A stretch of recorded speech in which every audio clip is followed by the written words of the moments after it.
folks. Today is Thursday, May 5th. Welcome to First Things First, Simply Cyber's daily morning cybersecurity threat briefing. I'm your host, Gerald, and over the next 30 minutes, I'll be delivering the top cybersecurity news of the day and providing expert analysis on each of these stories. What it means to you as a practitioner, or if you're looking to break into the industry, I guarantee you there's going to be something here for you to take away. Shout out and thanks to this stream sponsor, Barricade Cyber Solutions. Cyber criminals have stolen your company's data and derailed your business operations? Barricade Cyber Solutions will help you resolve this ransomware attack and get your business back on track. I want to remind you, if you hold a professional certification that requires CPEs, each episode of First Things First is worth half a CPE, which stacks. 2.5 a week, 10 a month. You get the idea, guys. I'd argue it's the most enjoyable and, educational, fun, easy way to get CPEs, which can usually be a pain in the butt. If you're live, love it. I see you guys stacking up in here, 34 of you in the first couple minutes. Very nice. Thanks for being here. Good morning to all of you. If you're watching on replay, thanks for catching the stream. It's just as good. A lot of people like to make it live, but I'm telling you, the replay, it's got value just the same. If you want to jump right to the news, if you're watching on replay, when the ticker gets to the corner, I've moved it underneath the First Things First based on some feedback. We'll give it a shot. Let me know if you like the timer over there versus next to my face where I can point at it. But long story short, when it gets to 0, we're going to start the story. So grab the timer, slide it over, unless you want to hang out with us for the next 1 minute and 23 seconds while we welcome people to the stream. Let's do it. Good morning, everybody. Good morning, David Neese. Good to see you. I hope you're feeling well. Hope the recovery is going great for you. Your updates on LinkedIn look good. Cracking me up. Moni, Ryan, Ron, Clark. What's up, dude? Happy Cinco de Mayo. Official alcohol day in the United States. Leonardo, good to see you. Spastic, what's up? Oh, you like the timer position. Thank you for that. Top of the morning to you. Hey, guys, couple Simply Cyber production notes. Okay, first off, you may have noticed the microphone is it's right here. You can kind of see it. I've moved it off camera a little bit so I have more visibility of my screens, and I don't want it in front of me. So let me know how the audio is.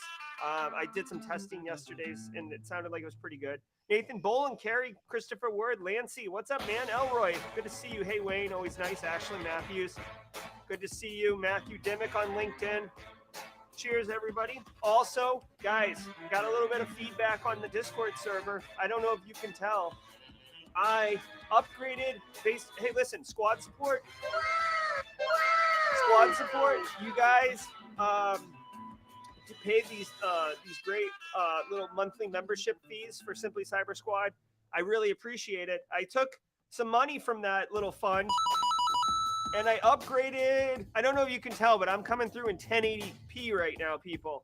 This is 1080p. This is what it looks like when you upgrade your Restream feed from the base model to the professional model. I guess professional means full HD. So, can we get me in full HD? Like I can fill the whole screen. All right. Hopefully it looks good, guys. I'm trying to make this a great production for everybody, myself and you. Hey, Peter Parker.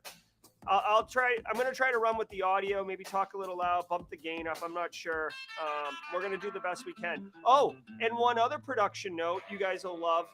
I have been hearing for months, really, that when I turn the story back on, it starts off low and then ramps up audio-wise. And it's really annoying for a lot of people. And I have been trying to figure it out because I don't hear it that way. I hear it the way it's supposed to be. I've discovered a setting, thanks to Clintbo Dungeon, in Restream that I have turned off. So today, you should be getting the audio for the podcast like immediately at full volume. It was trying to stabilize the audio from all the different sources, and that's what the problem was. So let's give it a rip, guys. It's all about making First Things First baller. It is Cyber Stream Thursday, so we got a lot to do, so let's hop into it, okay, guys? If you want to play along, go to cisoseries.com. David Spark and his gang, they're always delivering high heat, and that's where we get our stories. So let's jump right into it and hear the news for the day. From the CISO series, it's cybersecurity headlines. It's Thursday, May 5th, 2022. Cuckoo Bee's campaign stings targets for years. The APT WinT, otherwise known as barium or blackfly, has been active since 2010 and suspected of working on behalf of the Chinese government.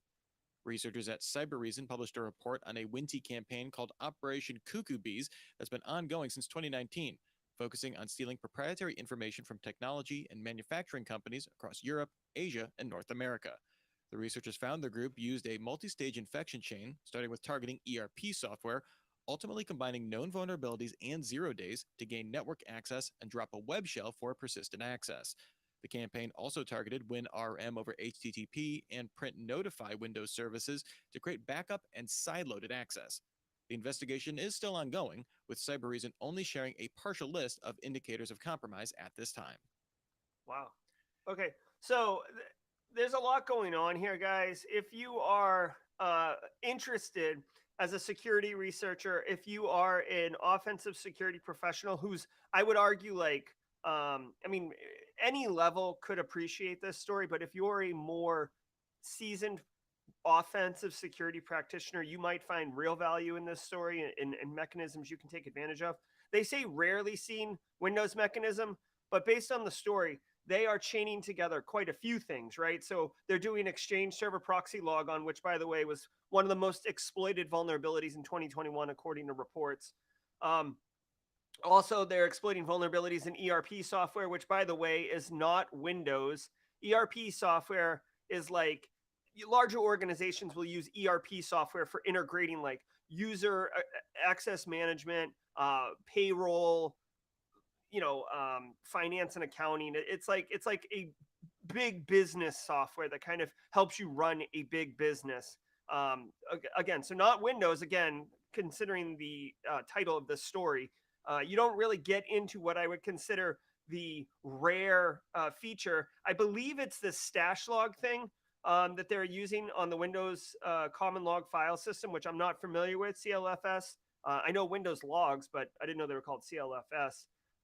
And they have this persistent mechanism that they're using with the WinRM, which I've heard of WinRM, so I don't know if I would consider that rarely seen. So, whatever. This is a splashy grab your face and look at me, read me headline, but they're leveraging a lot of known vulnerabilities, exploits, etc.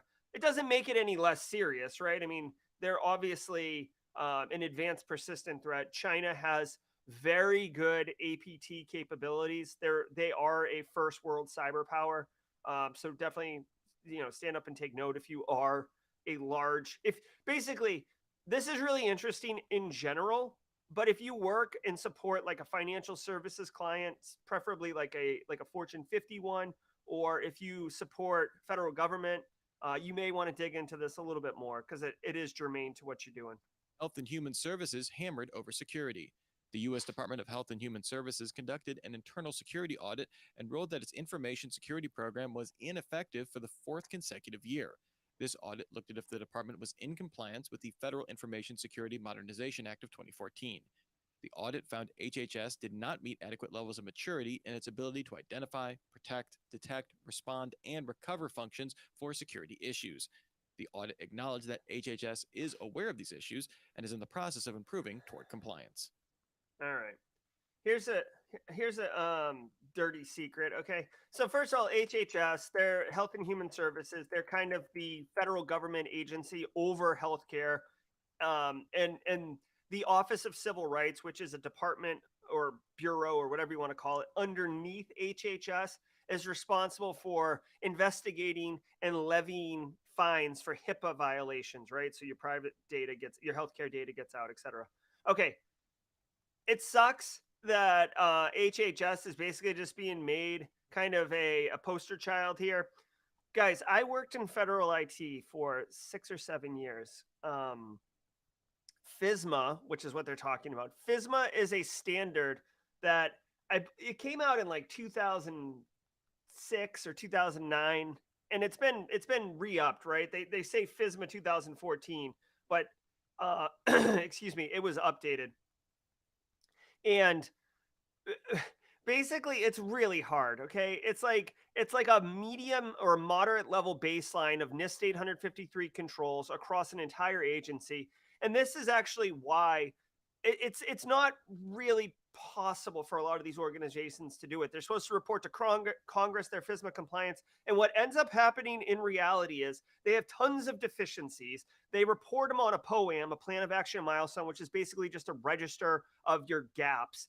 And then you have a 3-year plan where you're going to fix them. And then, but you just keep kicking them down the road and like, oh, we were going to do it, but then we decommission that software, or we got new software, or congressional requirements changed, or insert excuse here that is plausible. And somebody in the organization, somebody at HHS is responsible for authorizing that system.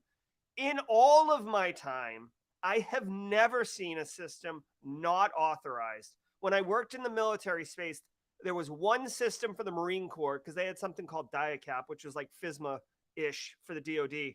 I saw one time where it got denied, and it was basically denied for like a month. And like, go fix this one thing. And I think it was more a power move than it was like actual security, right? So the fact that HHS's program is not effective, they must really be in bad shape for it to get called out like this. And you can see deemed ineffective for the 4th consecutive year. This is like what I'm talking about. Hold on. This is what I'm talking about. Listen, it's just persisting along the lines. It's like, oh, it moves as slow as government, right? But this isn't good, guys. And this, by the way, this is why you're seeing the extension out to via 800-171 organizations that support federal programs. I want to say it's the FAR CUI, which is basically going to be like CMMC ish. That's coming soon, requiring anyone doing work within the government, like, so say like like we collectively start the Simply Cyber Consulting Company, we would have to comply with those standards. They're trying to spread out the security controls because the federal government isn't good at doing these, right? And obviously we saw OPM get breached massively a few years ago. And I mean, basically there's a lack of there's a lot of problems, honestly, on why they can't achieve this effectiveness. But this is a whole thing. And it sucks again that HHS was made a martyr. They were probably told after because you're supposed to renew every 3 years. So the fact that it's the 4th consecutive year means that they didn't do anything through that entire 3-year cycle. At least that's my take on it and my perception based on my experience and reading like 10 seconds of this article. All right, cheers. Docker images used to DDoS Russian sites.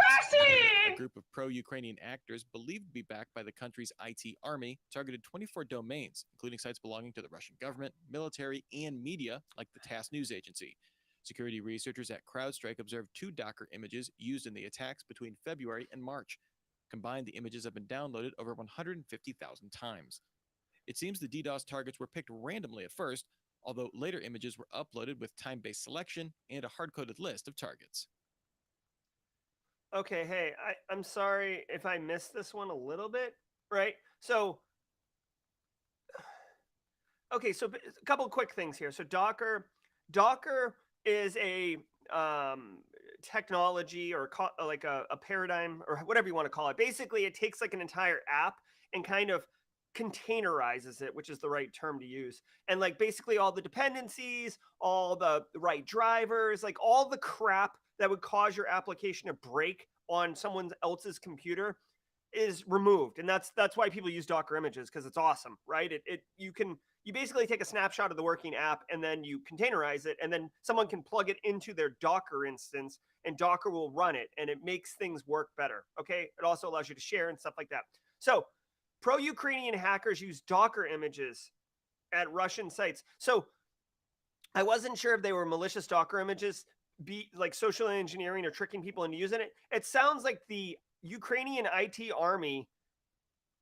Wow. Actually, now this is really resonating with me. Okay. So what it sounds like they're doing is, because there's so many people that want to help the Ukrainian IT army, and many of them, I would assume, okay, I don't want to get any hot comments back at me. I would assume that there is a various level of skill involved, right? So you've got your advanced actors who are helping, but then you have a ton of people who are volunteering that are script kiddies, don't know what they're doing, right? They just want to be told what to do.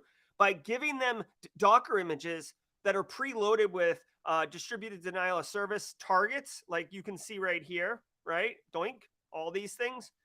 You basically containerize it, and all you have to do is tell a script kid, listen, put this Docker in your thing and turn it on, and we'll take it from there. It's like opting into a botnet. It's like the low orbit ion cannon, if you're old enough to remember that.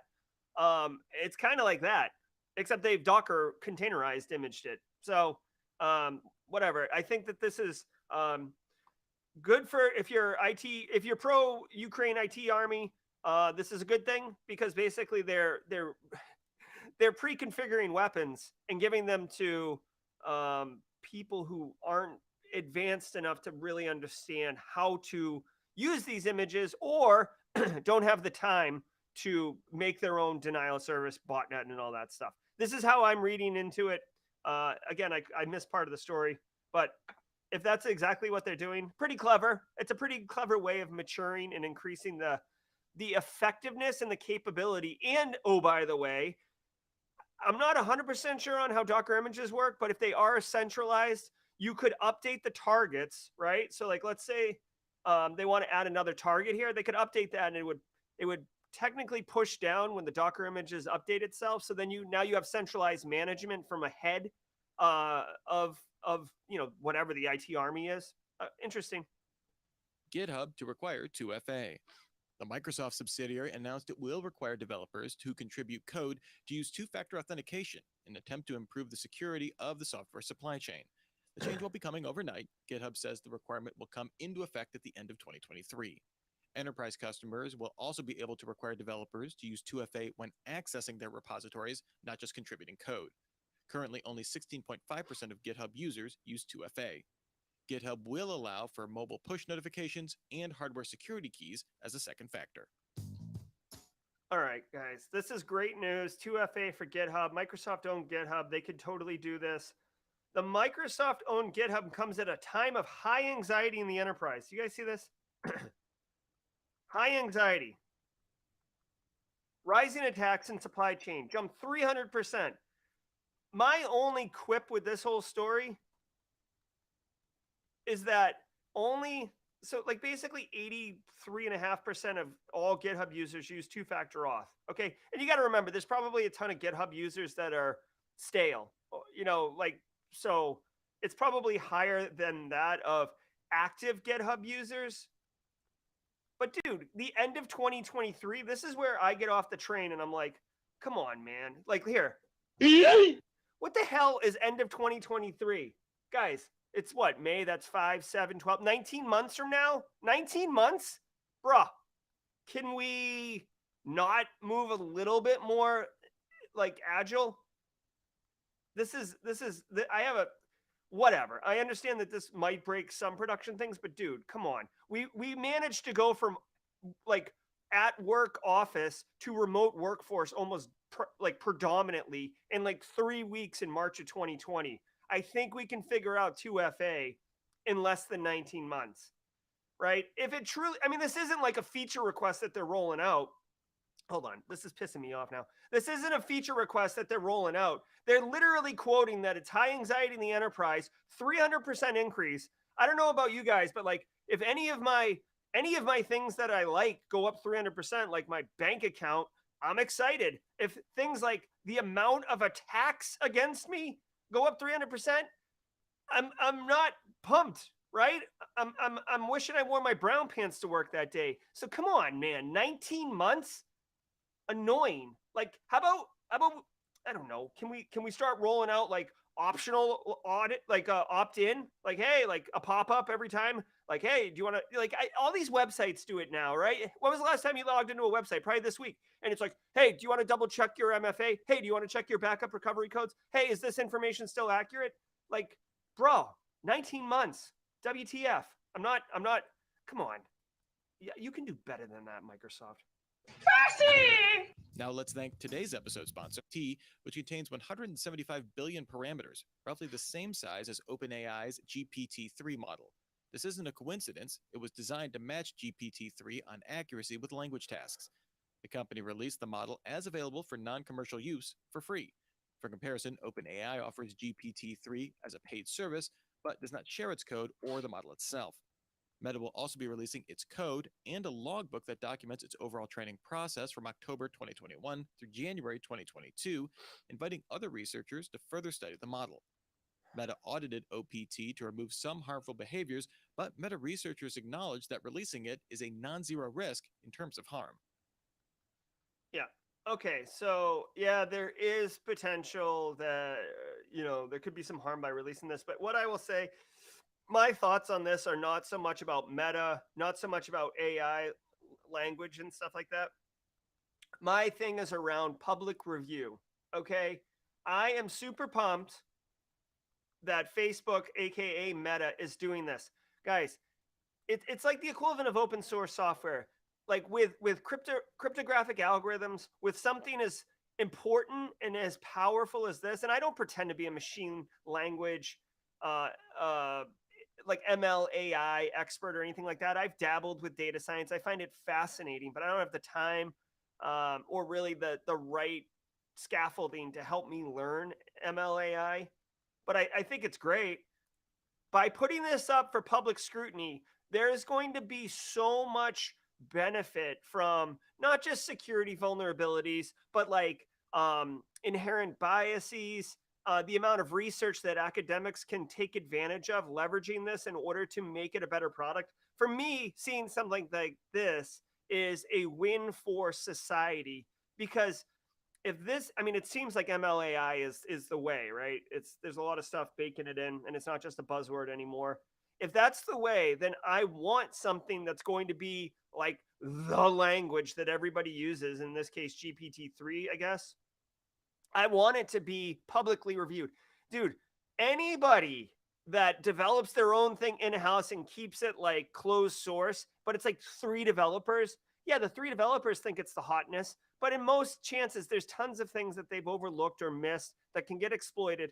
And guys, once this thing's out there and baked into things, it's hard to put that toothpaste back in the toothpaste jar. No, in the tube. It's hard to put it back in the tube. Can't put the genie back in the bottle. Whatever you want to say. So getting it right up front is definitely the right way to do it. I'm really interested to see where this goes. I hope that this really does turn into like a public review, and more importantly, it only matters if Meta does something with the feedback to make the language better.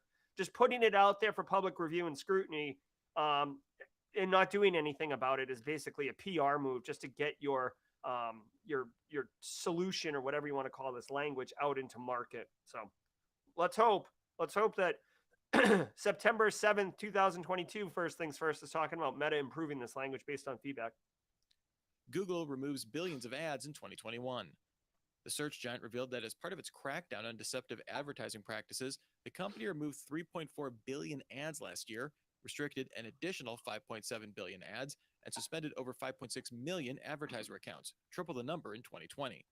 Google said bad actors continue to try and find ways through its systems, like creating thousands of accounts simultaneously and using text manipulation to show different content to reviewers. This comes as Google has implemented a 3 strikes rule for ads that contain deceitful practices, dangerous products, or inappropriate content. Of the removed ads, 19% were pulled for abusing the ad network. All right. So, God dang. We read a story, or we heard a story yesterday together about Google removing like 1.5 million malicious apps, or preventing 1.5 malicious apps from being made available in the Google Play Store, saving billions of people, as the story reported. Now we're talking about Google blocking malicious ads, right? This is cool. Like, way to go, Google. I know that their model used to be do no evil, and they abandoned that, I guess, when they started to do evil. But hey, you know what? Like, good with the bad, I suppose. They are helping protect end users from themselves. And we've talked in the past about how like the forks of the Android OS are a little bit harder to maintain, but I really feel if you stick to the Google line of phones like Pixel, or you go Samsung, I've heard good things about Samsung keeping close to the root tree of the operating system, you will be able to take advantage of the updates and stuff like that. Now, I know this isn't part of the operating system. This is Google managing from within their own network and preventing ads from being popped. But, you know, threat actors are going to abuse the ad network at your like you're going to be a victim. I don't know what the right word is, right? Coffee's doing the opposite today, right? So good on them. You know, like here's the thing. Think about this for a second, guys. Okay, I know Google's like a Fortune 3 company, so they've got money for days. But dude, abusing the ad network would probably like if they allowed ad network abuse to happen, they would probably get more ad revenue because there'd be more ad crap going on, right? So my initial thought is based on this, like good on Google for like, you know, basically seeing the long play here that you'd rather have a happy user ecosystem than just trying to squeeze every single dollar out of every single opportunity. Again, they've got money like for days and influence and power and all that crap. So maybe the amount of money that they would get from allowing ad network abuse would be insignificant to the PR and the happy user base, but definitely interesting. I'll put a link to this report down in chat if you're interested in privacy and you know what this report is here. Let me drop this in chat for y'all. I don't know. Hey, mods, I don't know if you guys did that, but it wasn't part of the normal stories. Let's keep rolling. SafeGraph to stop selling Planned Parenthood location data. Earlier this week, Motherboard reported that it was possible to buy the location data of people visiting Planned Parenthood sites specifically, including where they came from and went afterwards, from the data broker SafeGraph as part of an overall family planning centers category. After the report, SafeGraph released a statement saying that in light of potential federal changes in family planning access, it'll remove that category from its self-service shop and API to stop any misuse of data. SafeGraph maintains that it does not sell data on individuals, but it does sell device-specific location data in certain instances. Okay, so this is good, guys. Okay, a couple things here. One, obviously, in the United States right now, I know we have an international community in the Simply Cyber morning threat briefings, but listen, in the United States right now, the Supreme Court, which is like the high-ranking court, is it's been leaked that they're about to overrule a famous landmark case called Roe versus Wade, which will basically make abortions illegal, right? And I'm not going to get political here on whether pro-choice, pro-life, which side you're on, but there's a lot of individuals who are very passionate about this that burn down Planned Parenthood clinics, that harass and attack individuals who are seeking abortions or seeking information on abortions or part of that whole ecosystem. Doctors have been attacked and killed. All right. So what is happening here? So data broker SafeGraph, who sells location data, is going to stop selling it because people can basically weaponize it, right? Now, they say that they're not releasing individuals, but guys, they have unique phones. I don't know about you, but like I don't swap phones with people. My phone is basically part of my person. So and by the way, like this is a crime of opportunity. These individual like people who are, from what I've seen and heard and read, the people who are attacking individuals in these type of cases, it's not like it's, oh, it's BSEC, I'm going to attack him. It's more like, oh, this is just a person. I don't care who they are, what their background is, what their politics are, what their religion is. This is a person who's going to do something or is engaging in activity that I am vehemently opposed to. I'm going to attack them, right? So there's a lot of abuse potential here. Now, here's the thing.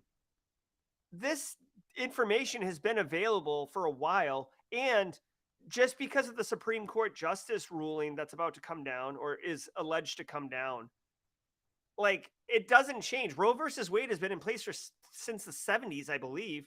So this data could have been used and weaponized this way for some time already. So them pulling it right now, I mean, maybe they saw an uptick in people buying this data, but it's not like the Supreme Court ruling is causing a catalyst event of something. Like this has already been a thing for people. So long story short, dude, location data, God, it sucks. It's like we're literally wearing homing beacons, right? So privacy, man, Yeah, people can map out exactly where you are and what you do, and it doesn't matter if it doesn't uniquely identify you because it uniquely identifies your phone, which is part of your person. And by the way, based on the research I've seen, most people have a pretty regular routine. Like, here's where I go to get coffee, here's where I go, the couple restaurants I eat at, here's where my kid's school is, here's where I work at, here's the grocery store I go to at, and like 90% of the time you're staying inside that box. So it's pretty easy to map you. Ransomware linked to North Korea. Trellix researcher Christian Beek Lazarus documented Group. a new ransomware strain called VHD that he traced to APT-38, a threat group with ties to North Korea. VHD has been used in ransomware attacks on global finance systems and crypto exchanges since at least March 2020. North Korea frequently uses ransomware and other cyber attacks to help raise money for the state. Beek found code similarities with known North Korean code in VHD and saw an overlap in the Bitcoin addresses used to send ransom payments with known North Korean wallets. Every day. Hey, wait a minute. APT 38, Lazarus Group, APT. What is it? I don't think they're 38, aren't they? Oh, they are 38, right? Yeah. Okay, so this isn't a surprise, guys. I didn't think it was 38, but North Korea basically, as far as I know, I like to qualify everything now since I got put on blast earlier this week. North Korea, as far as I know, has three main APTs. Okay, one is for spy or looking at their own citizens. One is looking at adversaries of North Korea, and then one is for financial gain, right? And that's Lazarus Group, aka APT 38. They have a couple of the names. These people are very good at getting money. It's like cyber crime finance is basically one of their gross domestic products. Famously, the Bangladesh bank heist. There's a wicked good darknet diaries on this, and also you can get it anywhere. But they tried to steal $1 billion, and they were almost successful except for a typo. So the fact that Lazarus Group is using a new variant of ransomware, it's interesting, but it's not really newsworthy because, I mean, you can get ransom. There's like so many different ransomware groups out there now. The fact that they're saying it's linked to North Korea, basically they're using similar Bitcoin addresses. Maybe some of the code and the mechanisms is the same, but I'm not surprised, guys.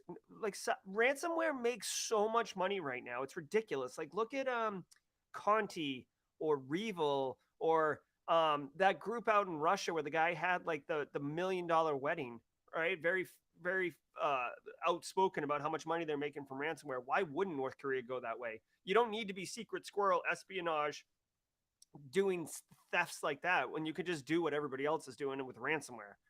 And you're probably more capable of executing on it because you have advanced level operators on your team.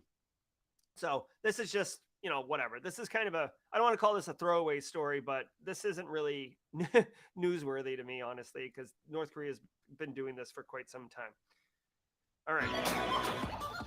All right, guys. So that's going to do it for today's threat briefing. I want to take just a minute of your time and remind you guys in just a few minutes, Josh Mason's going to be reporting live from San Diego, Way West Hackin' Fest. Apparently, he may have gone live already. I don't know. But hop over to Java with Josh, Cyber Insecurity. Here, I'll drop this in chat. Where's my chat window? Here we go. For my YouTube peoples, there you go. You can run over there right now. That's happening right now. Later today, Outpost Gray and Jack Scott will be talking to David Libby about PR. So this is great. Like, Jax is bringing kind of tangential topics to cybersecurity professionals, and especially like folks who are interested in kind of consulting or business, right? There's more than just configuring firewalls, guys. If you really want to like start consulting and stuff like that, you need some of these kind of additional skills. And then, of course, guys, later today, we will be talking with Dr. John Helmus all about tattoos, and we're going to be looking at tattoos. Please join us. This is going to be a really fun, carefree episode of Simply Cyber Live. John's a good friend of mine. I haven't talked to him in a minute, so we'll be, grab assing and catching up and stuff like that. So hopefully, if you like tattoos, if you like the discussion on whether or not tattoos are appropriate in the workforce or in corporate America, maybe COVID and remote work has changed some of the rules. I don't know. We're going to find out because John definitely has tats. that are visible. And he's worked for federal government. He's worked for Fortune 5 companies, right? So he's going to have some experience and some stories to share with us. I hope you can join us.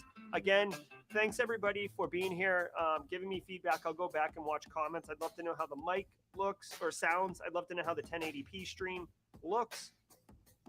So I'll definitely get into that. If you guys got value out of the episode, take like 4 seconds and hit the like button. I know if you're on LinkedIn that you can't do that. That's cool. I hope you got value out of it. Obviously, guys, I've been looking at the metrics. 48%, 47% of people watching the stream are not subscribed to Simply Cyber. We are doing more than just the morning threat briefing. We're doing what's on your radar on Friday with senior experts. We're interviewing people long form on Thursdays like John here. We're doing a couple other things. I play a simulator on Wednesdays and test different cybersecurity frameworks. So we've got a lot going on. Oh, the link's not working. Let me check that out. Hold on 1 second. Let's do this live. Okay, here.